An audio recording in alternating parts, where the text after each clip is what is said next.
행복한 교회 성도님들 안녕하세요. 오랜만에 같이 여러분과 더불어서 예배드리게 되었습니다. 비록 비대면이지만 온라인이지만 우리 하나님 사랑하는 마음으로 또 하나님께 영광 돌리고자 하는 마음으로 같이 예배드리기를 원합니다. 저는 과거에 이제 동아시아에서 특별히 그 중국에서 같이 사역을 하다가 얼마 전에는 한국에 나와서 사역을 하고 있습니다. 한국에 있는 많은 젊은이들을 훈련해서 전 세계에 그 IMB 선교사님과 더불어서 동역할 수 있는 그런 일들을 하고 있고요.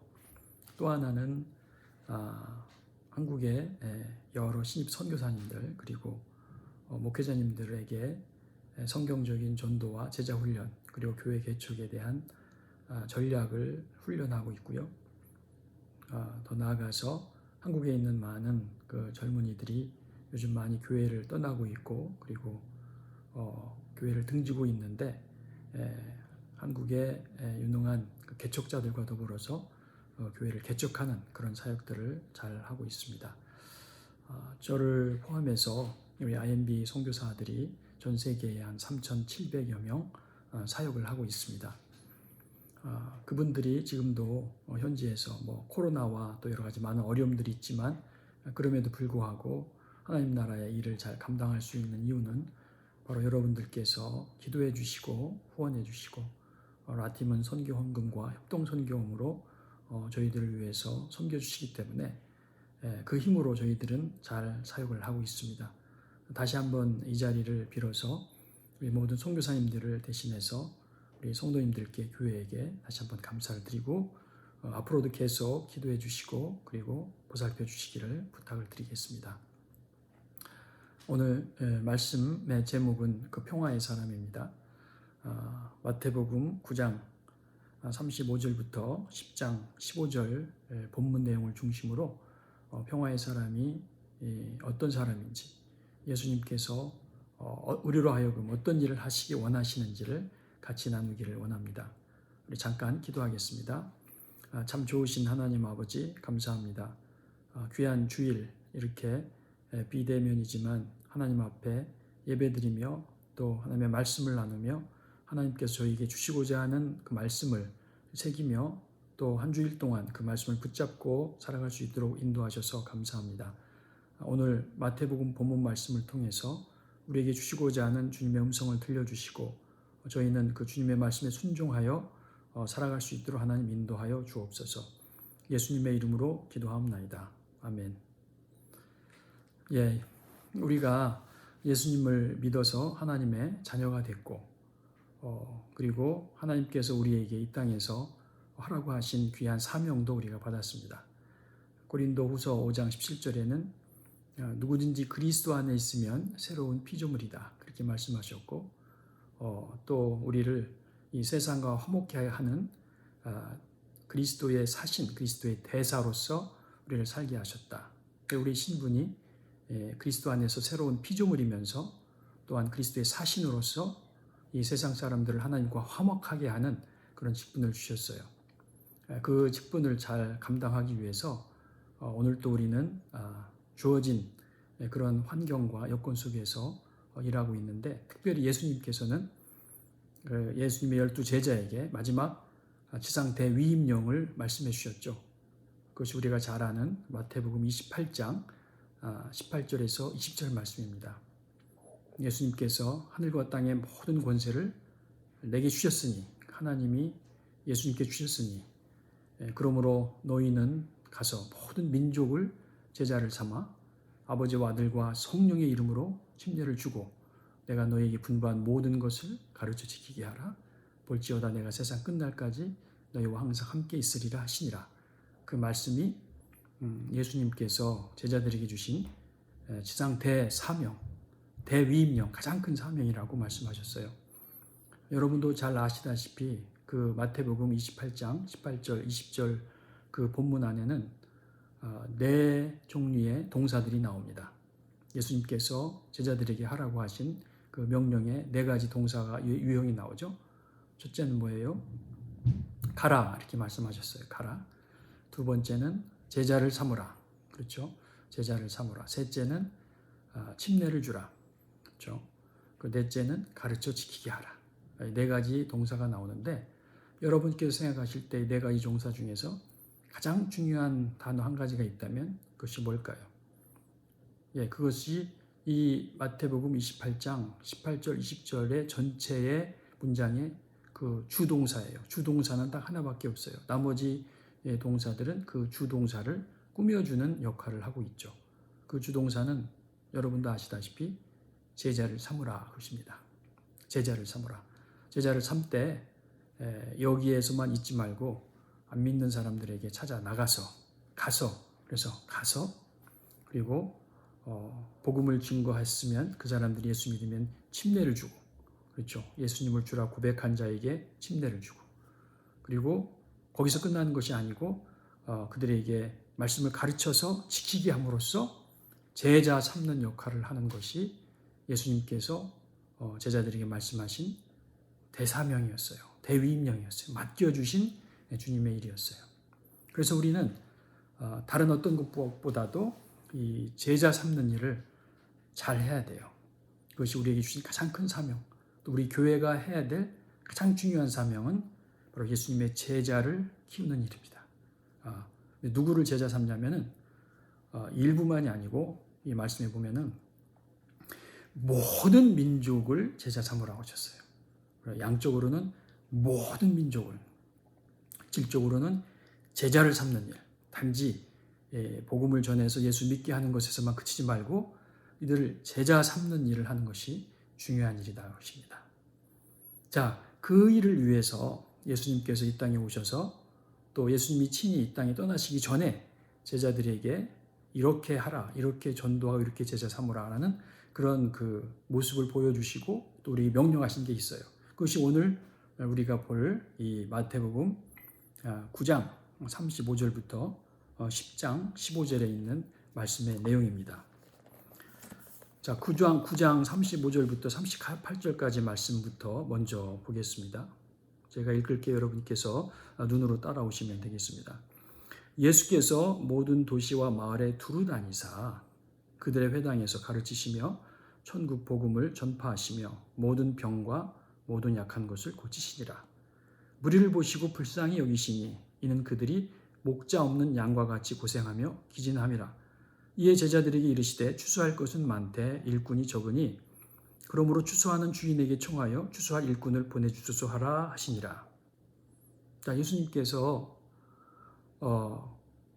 말씀을 증거하시고 그리고 가르치시는데 보니까요 35절에 어디로 가셨어요? 도시와 마을에 두루 다니사. 그런데 그 앞에 있는 단어가 뭐예요? 모든 도시. 모든 도시. 예수님은 그 어느 한 도시도 빼놓기를 원치 않으세요. 모든 도시, 모든 마을. 왜 그래요? 예수님의 눈에는, 예수님의 마음에는 구원받지 않아도 될 도시가 없어요. 구원에 제외될 그런 마을도 없어요. 예수님의 마음에는 모든 도시, 모든 마을, 모든 사람들이 다 구원받기를 원하시는 것이 주님의 마음이고 하나님의 마음이에요. 그래서 예수님은 한 도시도 빼놓지 않고 한 마을도 빼놓지 않고 모든 도시와 모든 마을에 두루 다니사라는 얘기는 다 다니셨다는 얘기예요. 다 다니사. 자, 어떻게 하시냐면 그들의 어디에서? 회당에서 가르치시며 회당에 찾아가셔서 먼저 그곳에서 가르치십니다. 유대인들이 모여서 함께 말씀 공부하고 예배하는 회당에 가셔서 그들에게 가르치셔요. 그리고 가르치실 뿐만 아니고 뭘 하시냐면 가르치면서 천국 복음을 전파하셨다. 하나님 나라의 복음을 전파하시는 거예요. 이것이 하나님께서 또 예수님을 통해서 또 우리를 통해서 하시고자 하는 일, 하나님 나라의 복음을 증거하는 것, 전파하는 것. 우리는 이 땅에서 우리가 해야 될 일은 뭐 착한 일도 많이 하고 좋은 일도 많이 하고 뭐 여러 가지 자선, 뭐 여러 가지 은혜로운 일을 많이 할 수 있지만 그보다도 가장 중요한 일은 뭐냐면 이 복음을 전파하는, 하나님 나라의 복음, 천국 복음을 담대히 전파하는 것이 중요합니다. 또 예수님이 뭘 하셨냐면 모든 병과 모든 약한 것을 고쳐주셨어요. 사람들의 아주 절실한 필요, 사람들의 간절한 이 필요를 채워주셨어요. 예수님께서는 우리에게 귀로 들을 수 있는, 들려지는 복음, 말씀의 복음을 주실 뿐만 아니고 눈으로 보여주는 보이는 복음, 그들의 필요, 사랑으로 그들의 필요를 채워주는 것도 예수님께서는 하셨죠. 자, 그런데 이렇게 가르치시고 복음을 전파하시고 필요를 채워주는 것을 하심에도 불구하고 예수님의 마음속에는 그 마음에 차지 않아요. 이게 다가 아니에요. 뭔가 아쉽고 부족해요. 왜 그랬을까요? 36절에 보세요. 무리를 보시고 불쌍히 여기시니, 저 무리를 보시고 가르치시고 병도 고쳐주시고 그리고 복음도 증거하시는데 여전히 불쌍하고 안 됐어요. 그 이유가 뭐라고 말씀하십니까? 무리를 보시고 불쌍히 여기시니, 그 이유는 이는 그들이, 저 사람들이 목자 없는 양과 같이 고생하며 기진함이라. 목자가 없다 이거예요. 저들을 기르고 인도해 줄 목자가 없다는 거예요. 예수님이 그 당시에 가셔서 말씀을 전하시고 복음 증거하시고 병도 고쳐주면 그것은 일시적인 거예요. 그들을 인도해 줄 목자, 계속해서 지속적으로 인도해 줄 목자가 필요했던 거예요.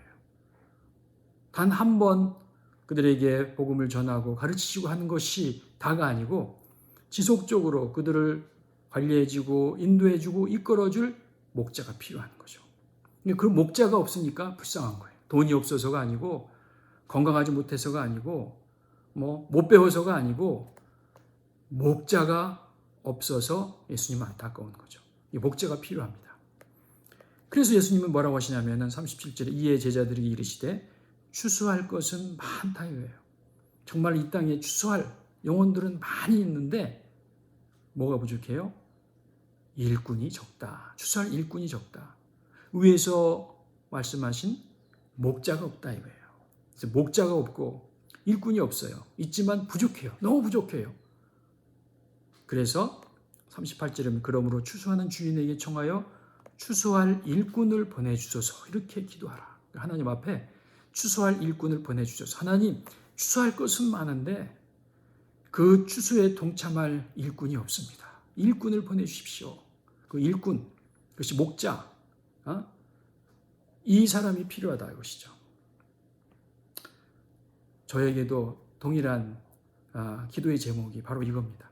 하나님, 저희가 다시 선교지에 가면은 그들에게 복음을 증거하고 그들을 제자 훈련하고 교회를 개척하고 하나님 나라를 일꿀 이 동역자들을 붙여주시고 그 일꾼들을 키우고 목자들을 키울 수 있는 그런 일꾼들을 하나님 붙여주십시오. 저도 이렇게 기도하고 있습니다.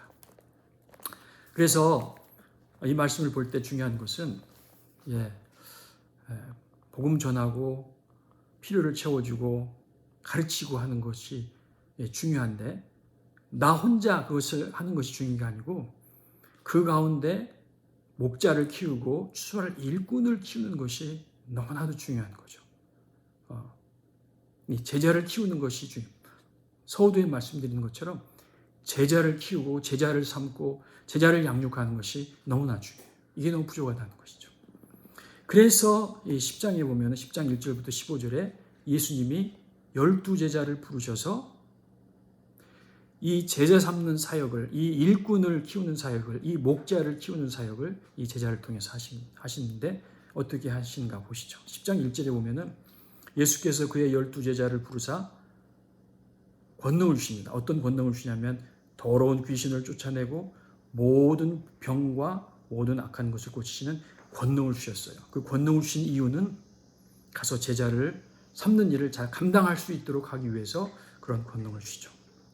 예수님께서 택하신 12제자의 이름이 다음에 나옵니다. 우리가 잘 알다시피 2절에 보면은 12사도의 12제자들의 이름이 시몬 베드로가 있고요.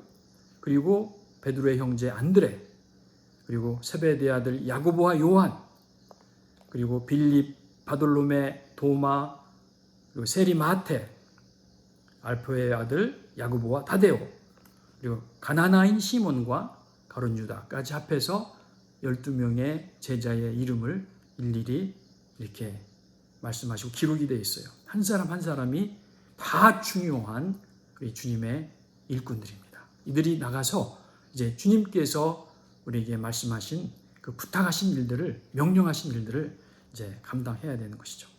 예수님은 제자들끼리 같이 모여 있는 걸 원치 않으세요. 어떻게 해서요? 이제 가라 이거예요. 마태복음 28장 18절에 나와 있는 것처럼 19절에 나와 있는 것처럼 너희는 가서, 우리는 가야 돼. 어디로 가요? 믿는 사람들끼리만 있는 곳이 아니고 믿지 않는 사람, 하나님과의 그 관계가 끊어져 있는 사람, 하나님과 사이가 멀어져 있는 사람, 예수 그리스도를 믿지 않는 사람, 예수 그리스도와 관계가 멀어져 있는 사람들에게 가야 되는 것이죠. 가라. 그래서 우리는 가야 돼요. 믿지 않는 사람들에게로 가야 돼요. 예수님께서 12제자를 파송하셨어요. 5절에 예수께서 12를 내보내시며 명하여 이르시되, 자, 예수님께서 전도하라고, 제자 훈련하라고 하시면서 몇 가지 지침을 주셨어요. 첫째는 뭐냐면 5절에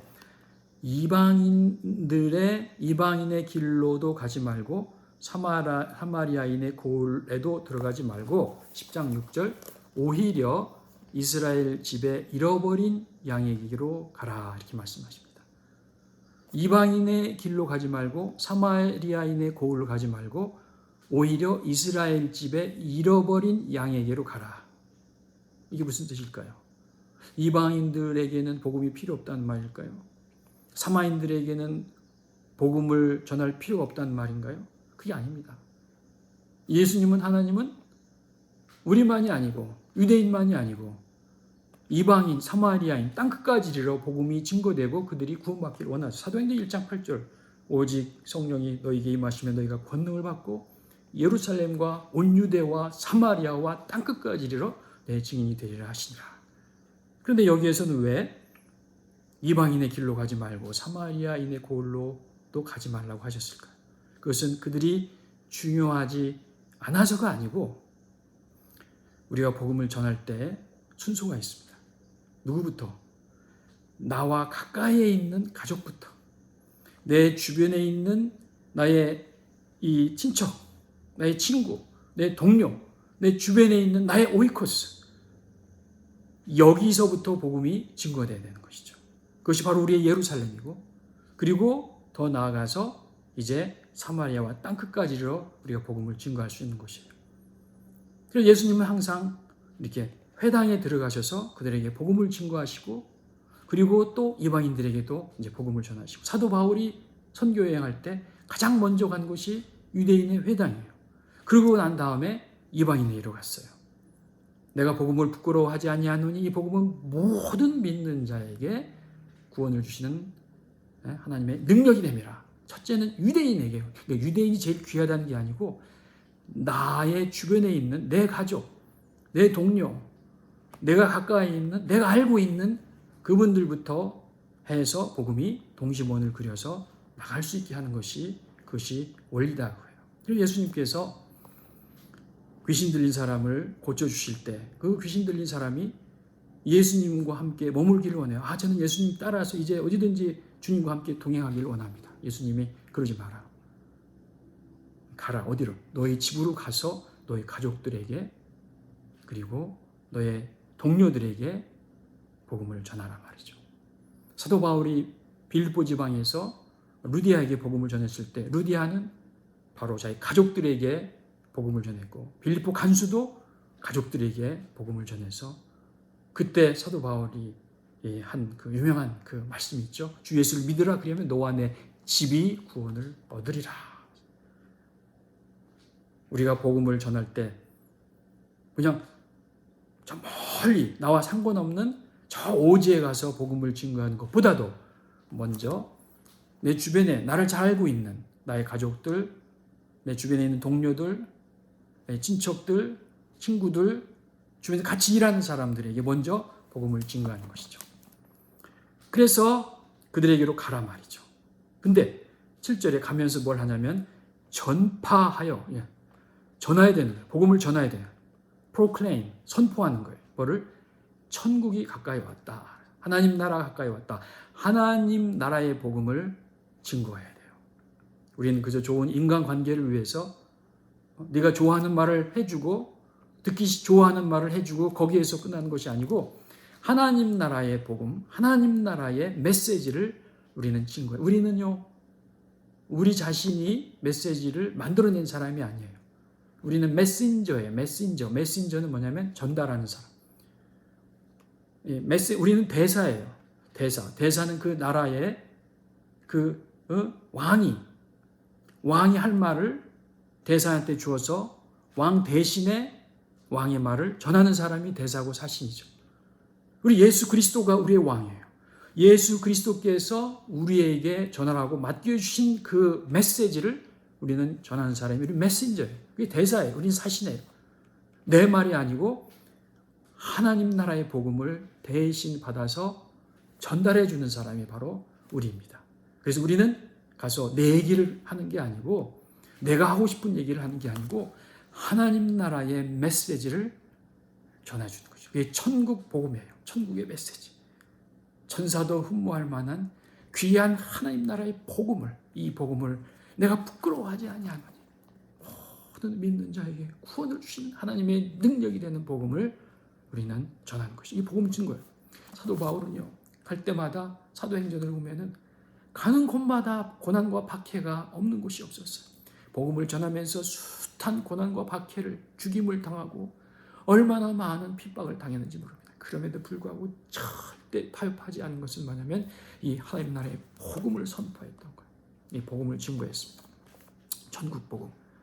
복음을 증거할 뿐만 아니고 8절에 병든 자를 고치며 예수님께서 그들에게 주신 권능을 가지고 병든 자를 고치고 죽은 자를 살리고 나병한 자를 깨끗이 하고 귀신을 쫓아내며 그들의 간절한 필요, 절실한 필요, 정말로 그 마음속에서 자기 혼자 어찌할 수 없는 그런 문제를 하나님께서 주신 권능, 예수님께서 주신 권능으로 그들을 도와주고 그리고 함께 그 문제를 해결해 줄 수 있도록 같이 돕고 노력했었던 제자들이죠. 그거를 어떤 보상을 바라고 뭐 대가를 바라고 하지 말고 거저 받았으니 거저 줘라. 그 보면 얼마나 은혜가 되겠어요. 너무 고마운 거죠. 마음이 활짝 열립니다. 그런데 9절에 오면은 너희 전대에, 너의 그 가방에, 너희 지갑에 금이나 은이나 동을 가지지 말고, 돈 가져가지 말고, 현금 가져가지 말고, 크레딧 가져가지 말고, 여행을 위해서 배낭이나 두버롯이나 신이나 지팡이도 가지지 말고, 아무것도 가져가지 말아요. 딱 필요한 거, 신발 하나, 옷 하나, 그것만 가지고 가라요. 이게 무슨 뜻이에요? 물론 거지처럼 행세하라 그런 뜻이 아니고 그게 없으면 어때요? 오직 하나님만 의지하게 되는 거예요. 주님만 의지하게 되는 거예요. 하나님만 의지하는 거예요. 다른 것에 의지하지 않고 하나님의 일을 할 때 오직 하나님만을 의지하고 하나님께 기도하며 하나님께서 길을 여시는 대로 순종하면서 나가는 거예요. 하나님만 의지하는 자에게 하나님은 하나님이 의지가 되주셔서 우리에게 하나님의 살아계심을 보여주십니다. 사도 바울이 그 고난과 그 핍박 가운데서 항상 나타나는 것이 뭐냐면 기사와 이적이었어요. 기사와 이적, 기적이 그 복음 증거하는 고난과 핍박 속에서 나타나. 옥문이 열리고요. 그 핍박 가운데서 이 많은 마귀와 사단의 공격을 다 물리쳐 주시고 그것으로 인해서 하나님의 살아계심이 드러나고 복음이 더 증거되는 역사가 나타났죠. 하나님만 의지하라는 것이죠. 하나님만 의지하고. 자, 여기까지인데, 자, 11절이 중요한 얘기입니다. 11절. 이게 중요한데, 11, 어떤 성이나 마을에 들어가면, 그곳에 가면은 그곳에서 그 중에 합당한 자를 찾아내라. 합당한 자를 찾아내라. 합당한 자. 이 합당한 자는 그 누가복음 10장 6절에는 뭐라고 하냐면 평안을 받을 만한 자라고 거기에는 그렇게 표현이 되어 있어요. 평안을 받을 사람. 누가복음 10장 6절. 만일 평안을 받을 사람이 거기 있으면 이건 12제자를 보낼 때인데 이제 누가복음 10장은 70명의 제자를 파송할 때 똑같이 이 사람을 찾아내는 역할을 해야 된다. 누구를 찾냐면 합당한 자를 찾아내요. 그렇죠? 마태복음 10장 11절. 합당한 자를 찾아내요. 그렇기 때문에 전도는요, 제자 훈련은 사실 우리가 만들어내는 게 아니에요. 찾아내는 거예요. 하나님이 예비하신 이 합당한 사람이 있어요. 하나님이 준비하신 이 합당한 사람이 있어요. 이것을 누가복음에서는 평안을 받을 사람이라고 했어요. 평안을 받기에 합당한 사람. 하나님께서 예비하신 이 평안을 받을 사람, 합당한 사람. 이것을 이 누가복음에서는 a son of peace, son of peace, 평화의 아들. 우리는 이것을 a person of peace, 평화의 사람 이렇게 표현합니다. 평화의 사람. 이 평화의 사람이 하나님의 평안, 하나님의 평화를 받기에 합당한 자들이 있다는 거예요. 하나님이 예비하신 것. 우리가 어디에 가서 복음을 증거하고 또 우리 주변에서 복음을 증거하고 제자를 삼을 때 우리가 하는 게 아니에요. 하나님이 예비하신 그 평화의 사람이 있어요. 우리는 그 평화의 사람을 찾는 역할을 우리가 하는 거예요. 그럼 어떻게 찾느냐? 어떻게 찾아요? 거기에 11절에 보면은 합당한 자를 찾아내어 너희가 떠나기까지 거기 머물라. 합당한 자를 찾아내면은 그 사람 집에서 머물면서 그와 함께 거기서 이제 그 사람과 함께 지나면서 제자 훈련하는 거죠. 그런데 어떻게 그 사람을 찾느냐 하는 거 12절에 그 집에 들어가면서 평안하기를 빌라. 그에게 평안의 축복을 빌어주고 평안을 그에게 주는 거예요.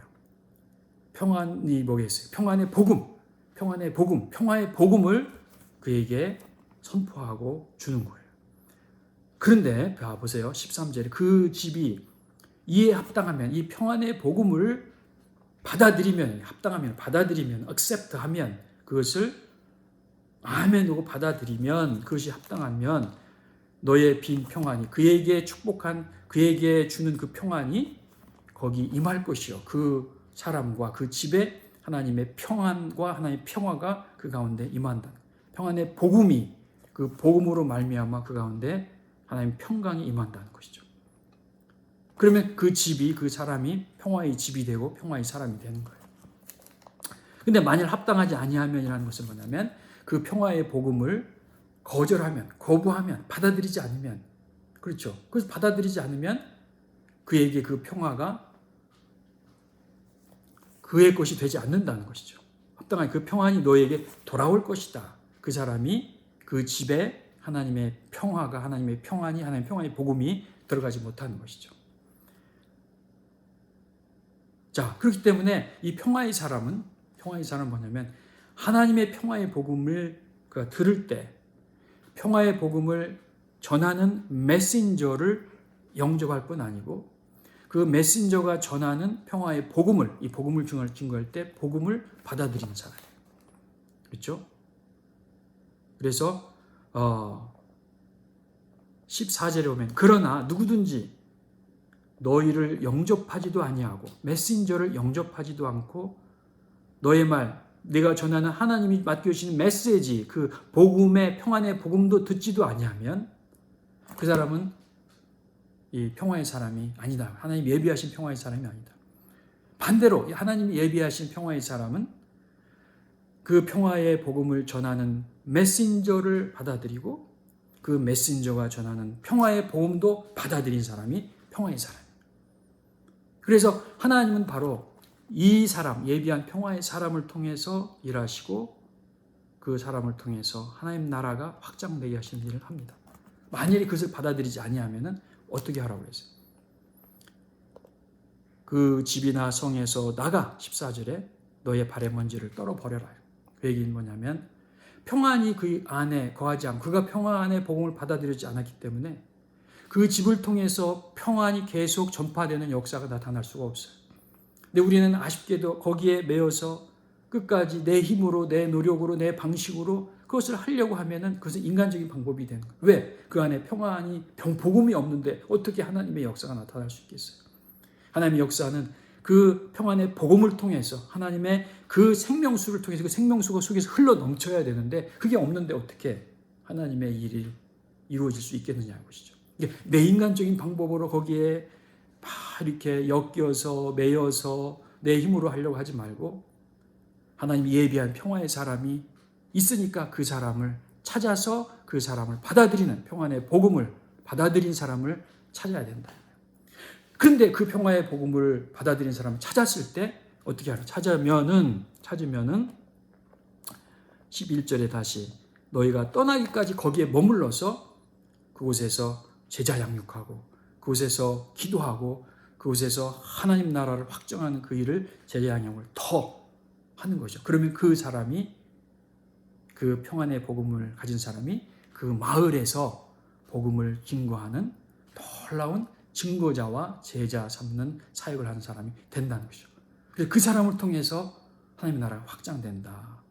그것이 바로 평화의 삶. 그래서 복음 증거하는 것은 제자 훈련하는 것은 평화의 사람을 찾는 거예요. 우리 힘으로 되는 게 아니에요. 내 힘으로 하는 게 아니고 하나님이 예비하신 평화의 사람 반드시 있어요. 우리 주변에 있어요. 그 평화의 사람. 어떻게 그런 평화의 사람을 찾느냐? 어떻게 해요? 평안의 복음을 전해봅니다. 평안의 복음을 전하면 전하는 자를 환영해 줄 뿐만 아니고 그 전하는 자의 그 복음을 메시지를 받아들인 사람이 바로 평안의 사람, 평화의 사람, 평안을 받을 사람이죠. 하나님은 이 사람을 위해서 역사하세요.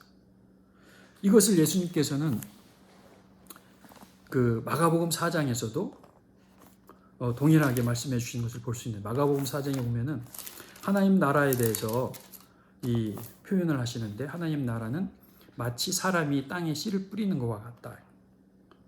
그래서 사람이 농부가 밭에 씨를 뿌리는데 이 밭의 종류가 4종류의 밭이 있어요. 여러분이 잘 아시다시피 이 씨를 뿌리는데 씨가 어디에 떨어져요? 길가에 떨어져요. 두 번째는 돌밭에 떨어져요. 세 번째는 가시밭에 떨어져요. 네 번째는 좋은 밭에 떨어져요.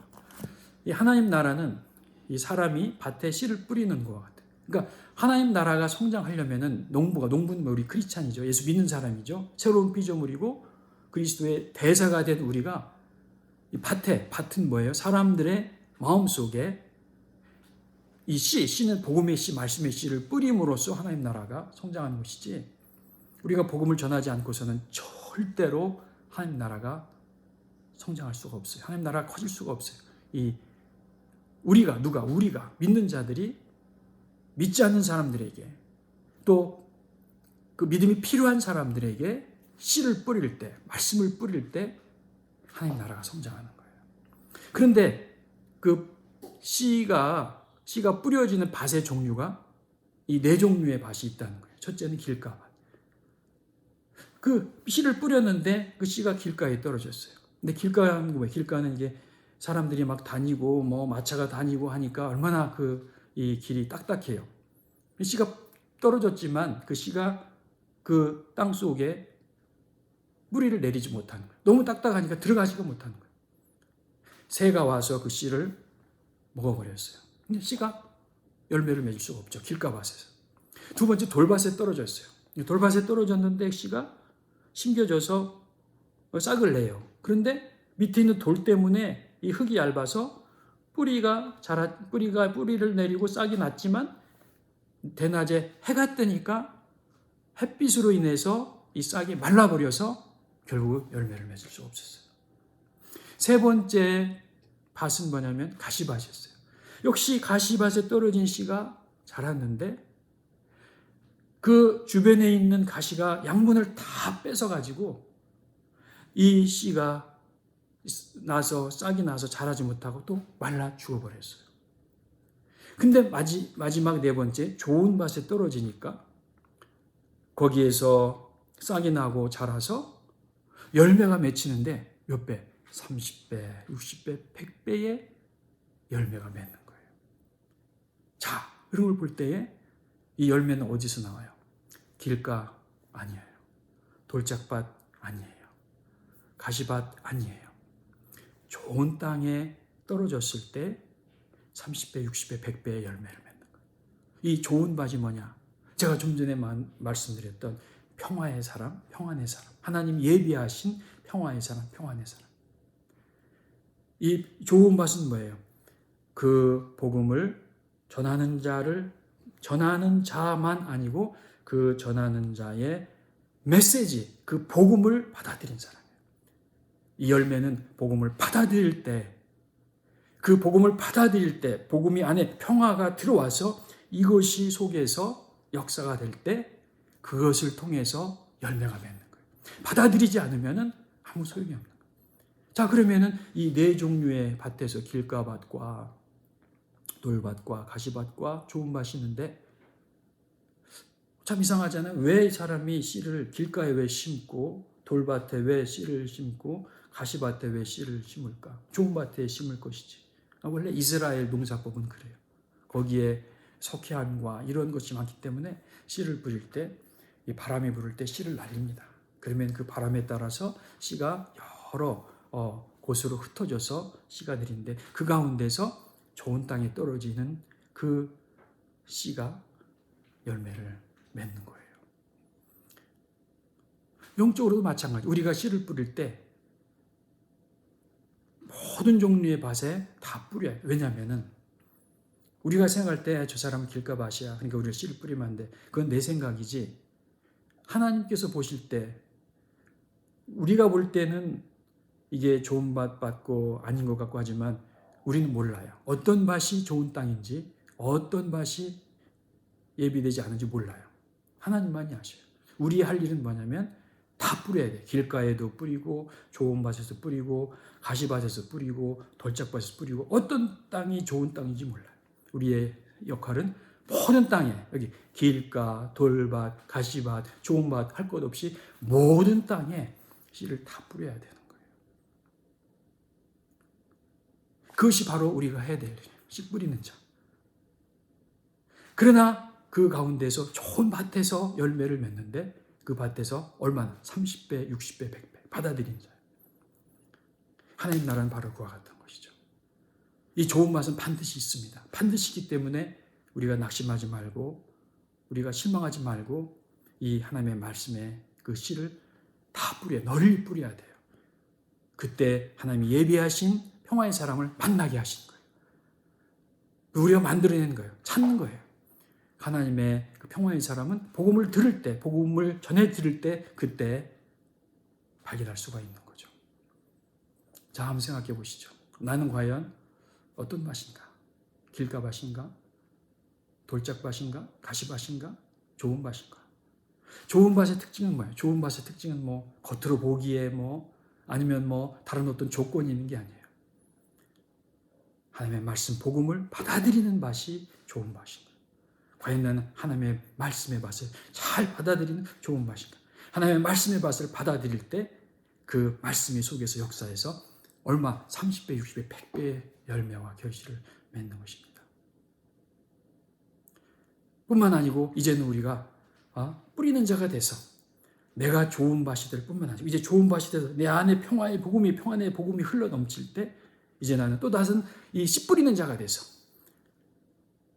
길가에도 돌밭에도 가시밭에도 좋은 땅에도 널리 씨를 뿌리는 자가 돼. 그래야 하나님 나라가 자라는 거예요.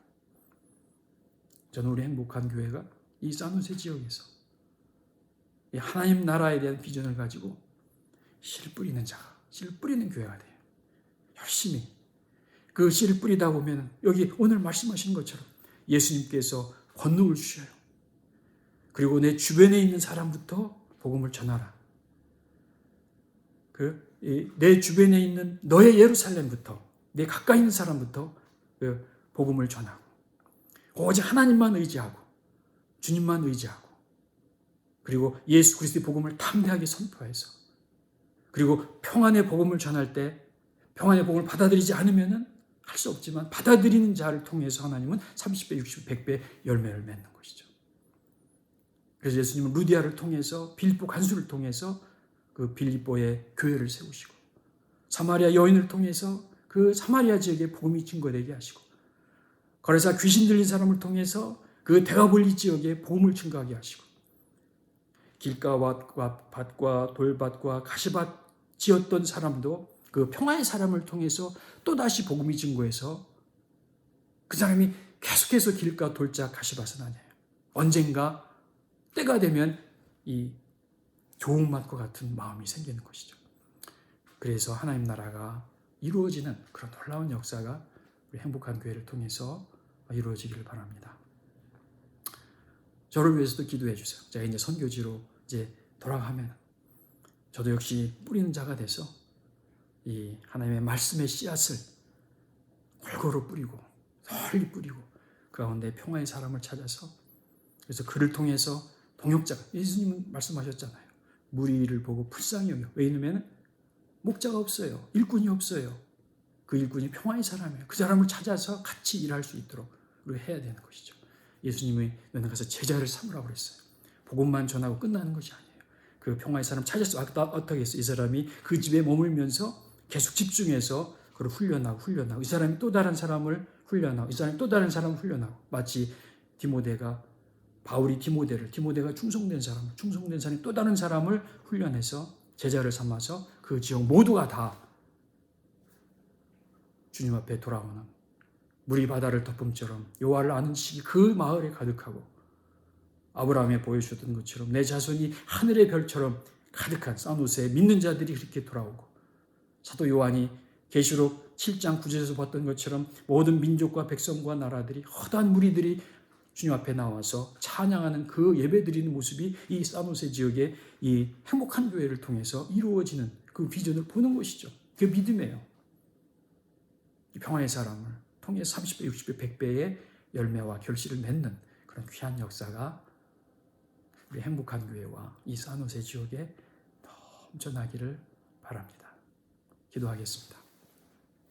하나님 아버지, 우리 예수님께서는 제자 삼는 일을 하라고 우리에게 말씀하셨습니다. 일부가 아니고 모든 민족을 향해서 제자를 삼으라고 하셨습니다. 그러나 예루살렘과 온 유대와 사마리아와 땅끝까지 이르러 그리고 사도 바울이 디모데에 충성된 사람 또 다른 사람에게 영적 재생산을 통해서 주님의 복음이 일어나고 이루어지고 주님께서 무리를 보시고 불쌍히 여기는 것은 저들이 목자가 없어서 주저 일꾼이 없어서 제자가 없어서 하나님 불쌍하다고 하셨습니다. 하나님 우리 행복한 교회 이 교우 여러분들이 한 분 한 분들이 이 주님의 말씀을 순종해서 씨 뿌리는 자가 돼서 주님이 예비한 평화의 사람을 찾기 위해서 복음을 증거하고 찾았으면 그들을 제자 훈련해서 재생산하는 제자 훈련을 해서 그들을 통해서 이 지역의 모든 사람들이 주 앞에 돌아오는 귀한 역사를 바라보는 그런 교회가 될 수 있도록 하나님 인도하시고 역사해 주시옵소서. 하나님 감사합니다. 오늘의 이 귀한 예배를 주님 받으시고 저의 삶을 통해서 영광 받으시고 귀한 제자를 낳고 교회가 교회를 낳는 귀한 역사가 이루어지게 하여 주시옵소서. 감사드리며 귀하신 예수님의 이름으로 기도합나이다. 아멘.